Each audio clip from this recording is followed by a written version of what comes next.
Hello friends, आज आम्ही गेलो होतो शौर्यवाड्याला जेवण करायला. खूप थकले होते आणि भिजले होते. ही बघा मॅडम वेटिंग करते. मॅडम व्हेजिटेरियन आहे.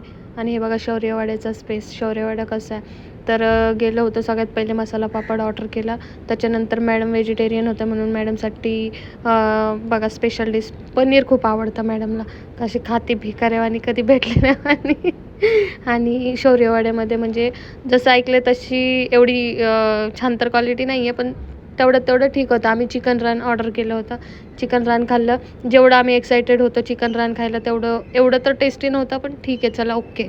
आम्ही चिकन रान खाल्लं. त्याच्यानंतर रस्सामध्ये भाकर चुरून खाल्ली. त्याच्यानंतर म्हणजे रस्सा एकदम क्वालिटी बेस्ट होती रश्श्याची. आणि त्याच्यानंतर आम्ही मग चिकन बिर्याणीसुद्धा ऑर्डर केली.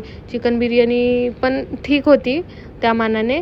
आणि मला तर सगळ्यात जास्त रस्सा आवडला. रस्सा आणि भाकरी मी एन्जॉय केली. आणि त्याच्यानंतर मग आम्ही ना शेवट गुलाबजामुन ऑर्डर केले होते. गुलाबजामुन खाल्ले आणि आमची शौर्यवाड्याचं जेवायचं स्वप्न पूर्ण झालं. आणि इथनं जेवण करून बाहेर पाऊस पडत होता. पावसात आम्ही एन्जॉय करत करत गेलेलो आहे. आणि तुम्ही पण शौर्यवाड्याला आले असतील तर तुम्ही तुमचा एक्सपिरियन्स आणि तुम्हाला लागलेली टेस्ट कशी आहे ते मला नक्की कळवा. Thank you so much.